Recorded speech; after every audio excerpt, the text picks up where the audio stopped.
Di sesi ketiga, dalam tutorial pengenal praktikum FTS cair semi padat ini, ya, mahasiswa akan diperlihatkan beberapa proses dan juga hasil eksperimen ya dalam penyiapan sediaan cairan semi padat.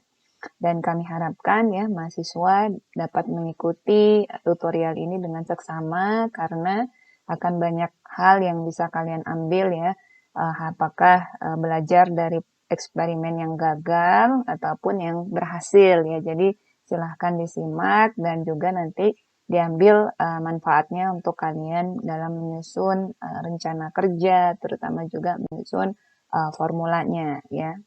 Lalu video ini ya kita bisa mengetahui bahwa kaitannya ada hubungannya antara wadah yang kita gunakan ya dalam proses penyiapan suatu sediaan ya dan juga dengan sistem pengadukan ya alat pengadukan yaitu memiliki kaitan antara satu dengan yang lain. Artinya kalau dalam simulasi ini ya ketika alat pengadukannya ini berupa stirrer biasanya seperti ini ya stirrer kemudian dengan ukuran atau diameter stirrernya tertentu kemudian ukuran wadahnya juga gitu ya. Jadi ada batasan di mana efektivitas dari pengadukannya itu menjangkau daerah sampai di mana gitu ya, bisa dilihat di dalam videonya gitu ya, ada lingkaran efektif ya dalam melakukan homogenisasi yang dilakukan oleh stirrernya gitu ya. Sehingga kalau kalian memilih wadah ukuran yang besar padahal untuk melakukan pengadukan untuk cairan yang tidak terlalu banyak misalkan dan juga stirrer yang ada di laboratorium ya itu disediakan untuk praktikum itu ukurannya juga kecil maka ya harus kalian sesuaikan ya karena kalau kalian memilih wadah yang demikian tentu banyak area-area yang tidak dapat diaduk gitu ya oleh stirrernya gitu ya jadi kalian harus sesuaikan ya ukuran wadah, kemudian volume cairannya, kemudian alat pengadukannya, gitu ya. Karena keberhasilan atau optimalisasi dari sistem pengadukan, gitu ya, akan mempengaruhi hasilnya, gitu ya. Terutama untuk sediaan yang sifatnya cairan, ya, semi padat, itu tidak lepas dari yang namanya pengadukan, ya. Oleh karena itu kenapa simulasi pengadukan ini ditempatkan di yang pertama gitu ya sehingga nanti kalian bisa memahami kaitannya pengaruh proses pengadukan ini dengan hasil-hasil produk ya sediaannya nanti gitu. Nah, bukti nyata ya dari pengaruh efektivitas suatu sistem pengadukan ya terhadap produk sediaan yang dihasilkan ya bisa dilihat di gambar ini. Gambar ini adalah sediaan emulsi di mana sediaan emulsi ini diuji stabilitasnya ya dengan menggunakan metode sentrifugasi yaitu termasuk metode uji stabilitas yang dipercepat yang dimana kita tidak perlu menyimpan si sediaannya ya si emulsinya itu dalam waktu yang lama untuk melihat apakah dia stabil atau tidak tapi dengan waktu yang cepat ya salah satunya dengan metode sentrifugasi kita bisa melihat ya kalau di emulsi itu ya ada dua fasa ada fasa minyak dan fasa airnya ya biasanya kalau untuk farmasetika apalagi untuk dikonsumsi itu kandungan minyaknya disimpan di dalam fasa air ya seperti yang terlihat di mana yang warna merah itu adalah minyaknya itu naturalnya memang berwarna merah kemudian didispersikan ya menjadi droplet atau globul ya kalau di emulsi. Nah, nanti kalian bisa membaca ya terkait dengan teori emosi sehingga bisa lebih paham lagi. Nah, namun di sini kita ingin menekankan ya bahwa pengaruh dari pengadukan itu ketika kita mendispersikan ya minyak ke dalam fasa air ya ketika pengadukannya tidak optimal maka bisa kita lihat di sini ya pengaruhnya. Maka emosi itu bisa mengalami yang namanya creaming. Artinya akan banyak distribusi ukuran ya. Globul itu distribusi ukurannya tuh lebar. Ada yang kecil-kecil, ada yang besar. Nah, ini kan dipengaruhi oleh tadi efektivitas dari si sistem pengadukannya. Ya, jadi kalau misalkan minyaknya yang ketika dicampurkan itu dekat dengan lingkaran efektif dalam pengadukan, maka bisa terbagi-bagi dalam menjadi droplet yang lebih kecil. Ya, tapi sedangkan minyak yang berada di posisi yang jauh dari senternya pengadukan, maka dia akan menjadi droplet yang besar. Ya, hal itulah yang menyebabkan nanti distribusi globul atau droplet minyak di dalam airnya itu tidak seragam. Nah, akibatnya ya, jadi fenomena creaming pada emulsi itu bisa terjadi. Nah, ini uh, tidaklah ideal ya untuk sediaan emulsi. Nah, bagaimana kita bisa mengoptimalkan ya pengadukan, misalkan kita terbatas stirrernya hanya punya satu gitu ya. Ya, jadi kita nggak bisa ngerubahnya gitu ya, karena stirrer alat itu punya batasan. Nah, bagaimana bisa kita lakukan? Apa yang bisa kita lakukan gitu untuk mengoptimalkan ya produk kita atau sediaan kita? Yaitu bisa kita lihat di slide berikutnya. Yang bisa kita lakukan yang untuk mengoptimalkan dari penyiapan sediaan yang tadi misalkan seperti emulsi, maka bisa kita lakukan yang namanya modifikasi metode kerja. Ya, modifikasi metode kerja sebagaimana ditunjukkan ya dalam video ini ya. Jadi bisa dua alat yang dipakai. Ya, yang pertama itu adalah penggunaan stirrer, yang kedua adanya sistem mixing dengan menggunakan ultraturaks ya. Kalian nanti bisa mencari spesifikasi dari kedua alat itu ya, stirrer dan ultraturaks. Nah, di mana di video yang pertama ya, step pertama gitu ya. Jadi ada tahapan pencampuran fasa minyak ke dalam air itu dengan stirrer ya. Menggunakan stirrer hingga dihasilkan campuran yang homogen ya. Di sana kita bisa lihat stirrer itu kecepatan speed pemutarannya itu tidaklah begitu cepat ya. Karena memang tahapan ini adalah tahapan untuk mencampurkan minyak dan air tanpa memperdulikan ukuran globul yang dihasilkan ya, sebagaimana yang kita lihat bahwa ukuran globul yang dihasilkan itu bervariasi dengan hanya menggunakan stirrer. Nah, tahapan yang bisa mengoptimalkan untuk mendapatkan ukuran globul yang distribusinya lebar, maka bisa dibantu dengan alat yang di lab kita juga sudah disediakan yang namanya ultraturaks, yang speednya relatif jauh di atas stirrer ya, lebih cepat artinya. Dan sifatnya itu kalau untuk ultraturaks ya, kalian bisa baca nanti spek cara dia mencampurkan atau menghomogenkan cairan itu seperti apa ya. Jadi ada gerakan aliran air yang bisa kalian amati perbedaannya antara stirrer dengan ultraturaks ya. Sehingga ya, dengan mengkombinasi step-step seperti ini ya biasanya menghasilkan ukuran-ukuran globul ya, distribusi minyaknya ya, droplet-droplet minyaknya jauh lebih homogen dibandingkan hanya menggunakan salah satunya gitu ya. Jadi akan sangat bagus hasilnya ketika kita menggunakan speed yang rendah, yaitu menggunakan stirrer terlebih dahulu ya untuk mencampur antara dua fase yang berbeda itu. Kemudian ditutup dengan campuran yang dengan speed yang cepat yaitu dengan ultraturaks ya.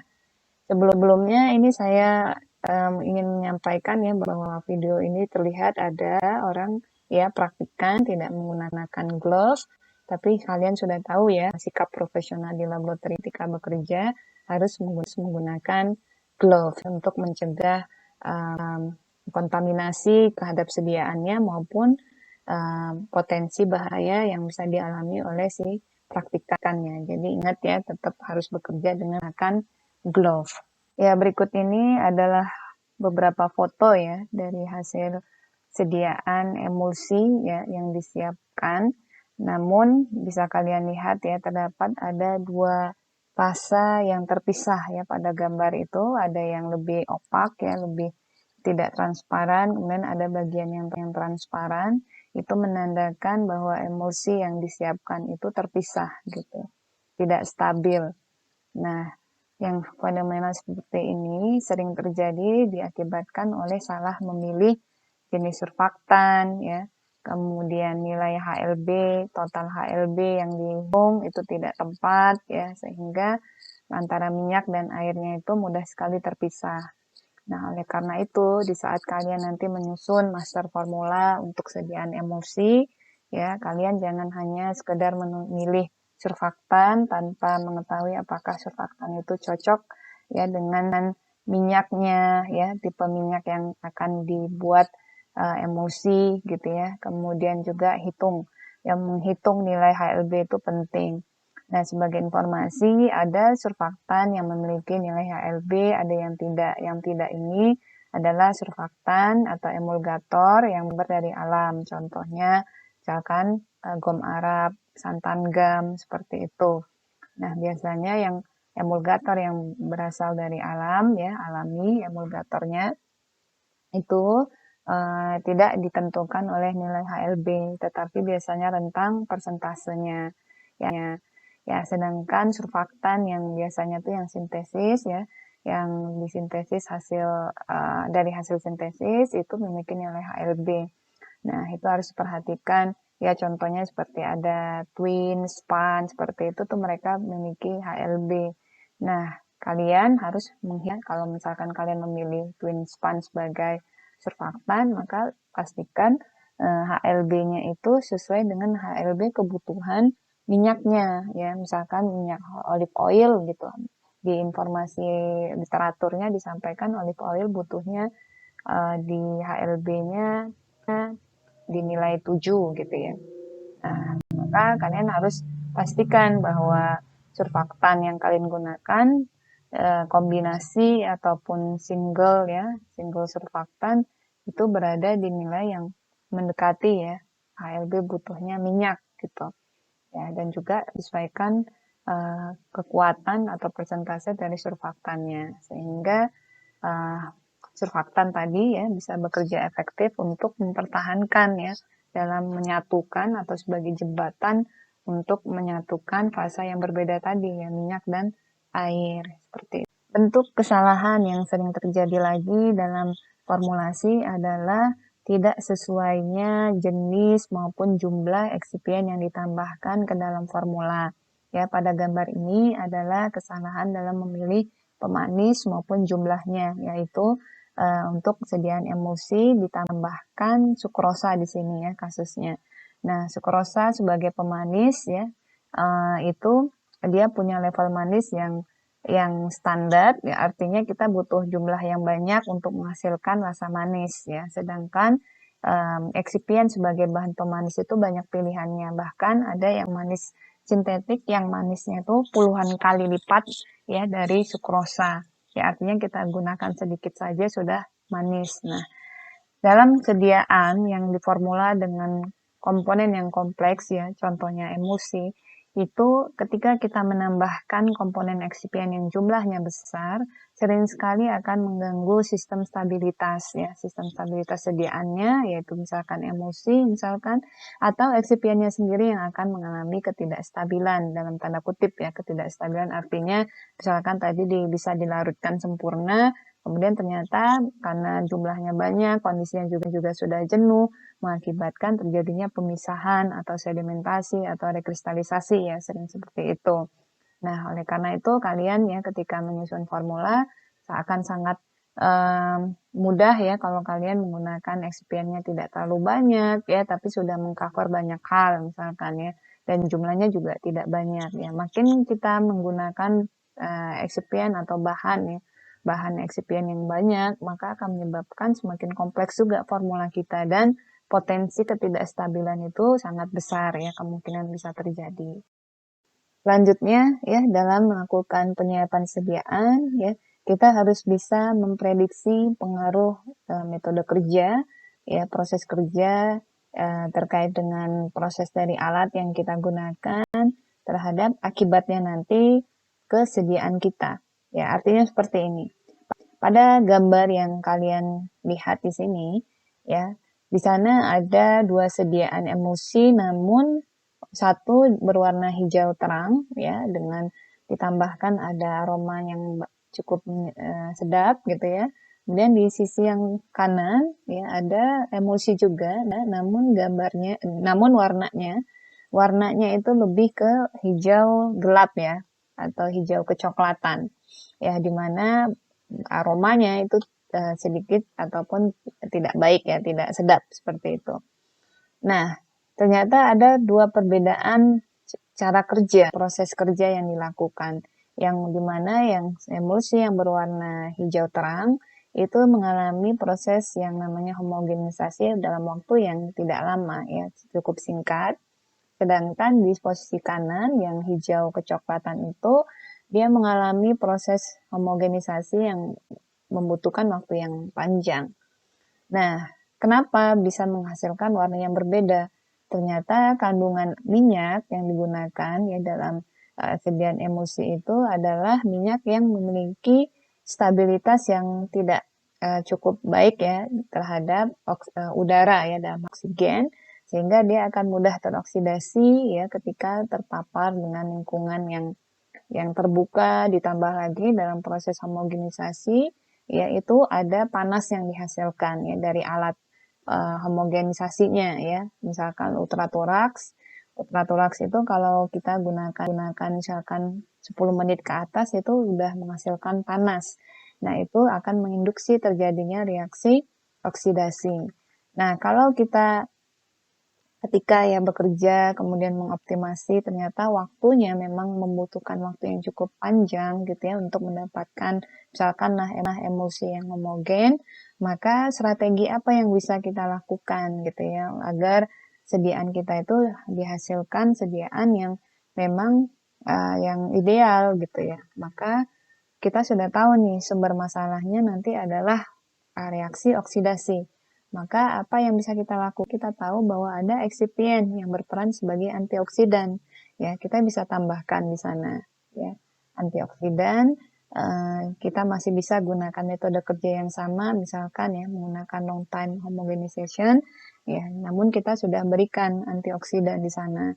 Ya, sehingga nanti hasilnya akan diperoleh hasil emulsi yang tetap berwarna hijau terang ya dengan aroma yang baik gitu ya. Nah, namun tidak menutup kemungkinan juga ya untuk yang emulsi yang disiapkan dalam waktu yang homogenisasinya adalah singkat karena kita juga tahu bahwa minyaknya berpotensi mengalami oksidasi karena sediaan itu kita harapkan memiliki shelf life yang panjang, maka kita juga bisa nambahkan antioksidan di dalamnya ya untuk semakin membuat emulsinya semakin baik ya masa simpannya seperti itu. Jadi untuk kasus yang di sebelah kiri ya itu antioksidannya direkomendasikan ya, sedangkan yang di sebelah kanan diproses dengan waktu yang panjang dalam proses homogenisasinya maka wajib harus ada ditambahkan antioksidan ya seperti itu. Jadi itulah bentuk kaitannya dengan metode kerja atau cara kerja yang kita gunakan, kemudian nanti alternatif untuk menutup kekurangan dari cara kerjanya bisa ditambahkan eksipien sebagai jawaban dari kekurangan dari metode kerjanya seperti itu ya.